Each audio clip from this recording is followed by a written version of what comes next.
Archaeological Survey, whose excavations have also uncovered an exciting new temple, possibly the largest yet. The master sculptor of Khajuraho, born to a golden era when royal patronage and consummate craft skills came together in a glorious effusion, when craftsmen achieved an impeccable harmony of the material and spiritual. In my persona, I incorporate now.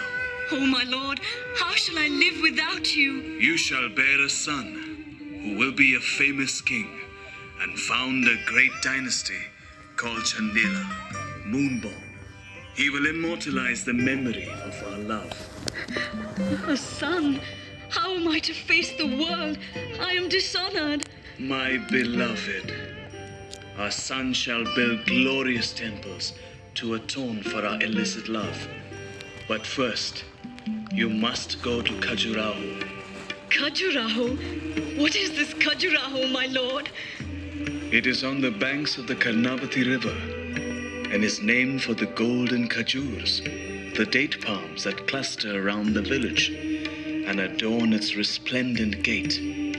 A magical place with lush forests and lakes, where the musical call of 100 birds rise in sublime chorus, and wild animals rest under the shade of trees.